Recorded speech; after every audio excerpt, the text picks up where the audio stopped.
Hi everyone, I'm Jim and welcome to the review of Lanterns, the 7th studio album by the band 36 Crazyfists, or the 8th one.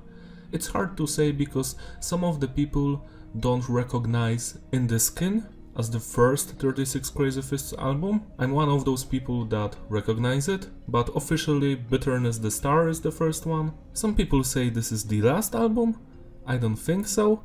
I think they will reunite or maybe find a different vocalist, which would be sad because Brock is kinda the identity of this band for me. Today we're celebrating the 5th anniversary of this record, so I've decided to go back and see if it still holds up or not. As you may know from my Bitterness the Star review, I am a massive fan of this band. I first heard them back in 2000 or 2001, the song The Circle the Drain, but the demo version. Later I've heard them when I was in elementary school and been a fan ever since. That's my quick story. So the producer for this album is the band's guitarist, apparently.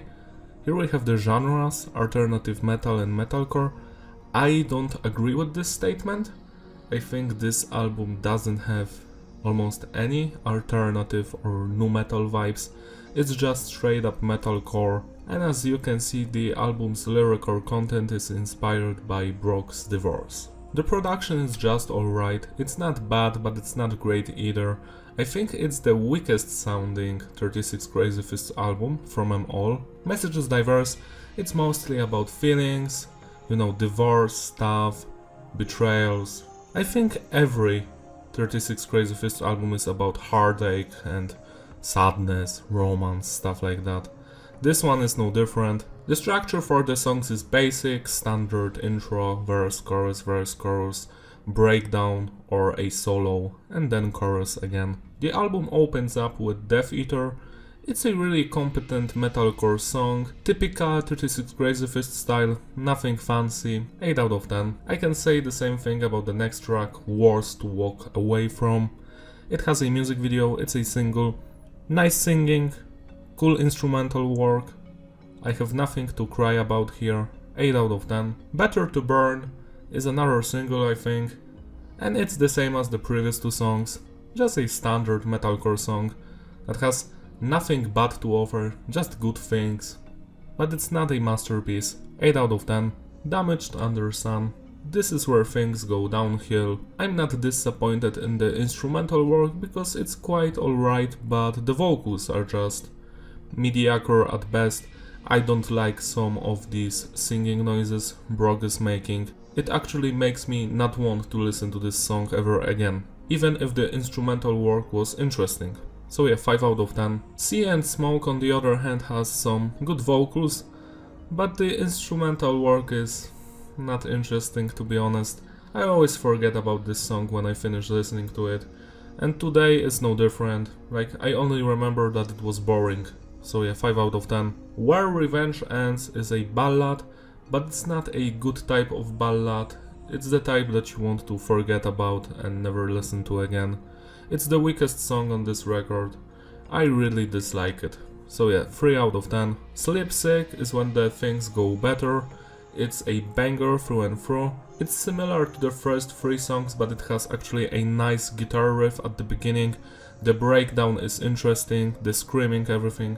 Cool song, 8 out of 10. Bandage for Promise and Laying Hands are another songs that sound like fillers. There is nothing interesting in them. They are average, nothing good and nothing bad. Below the Graves is where the things start getting interesting again. It's a standard metalcore song, nothing fancy, but it's actually fun to listen to, so 7 out of 10. Old Gold is a highlight of this record for me.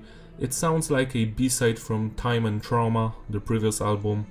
Everything is great about this song, especially the heavy parts with the screaming, but the chorus and the singing is also amazing. I enjoy listening to this track, and it's one of the songs from this record that I actually go back and listen to. So 10 out of 10. Dark Corners is the final track on the album. It's a very calm ballad with a lot of singing. I really dig it. It reminds me of the grunge genre. Good stuff, similar to Below the Graves. 7 out of 10. The special edition has 3 bonus covers. The first one is We Die Young, the original by Alice in Chains. I prefer the original, of course. This is just decent stuff. 6 out of 10. And 2 Misfits covers. She and Angel Fuck.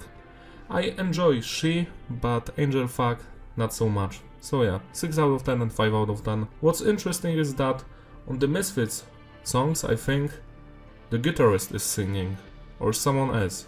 It's not Brock. I think it's not Brock. To sum it all up, the consistency is various. The songs are either great or very boring and repetitive. There is no flow. You want to skip the boring songs and listen to the interesting ones. Replayability, some. I think it's an average album. I don't dislike it, but I think it's actually very weak compared to the previous works from this band, especially after Time and Trauma, which was a return to form, and Lanterns feels like a cheap sequel without any nu metal in it, because Time and Trauma had those Bitterness the Star vibes when it comes to the vocals. Here, this doesn't exist. The singing is sometimes great, sometimes not. It's not as emotional as the previous album. Bitterness the Star had the best vocal performance, and I stay by that statement. This one is one of the weakest.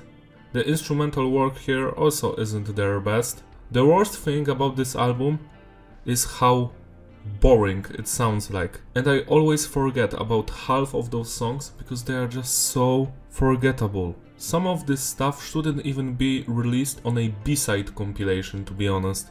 The highlights of the record for me are the first 3 songs, Sleep Sick, Old Gold, Below the Graves and Dark Corners. The rest you could just throw in the trash and nobody would fucking care. I am disappointed by this record, but I don't hate it by any means.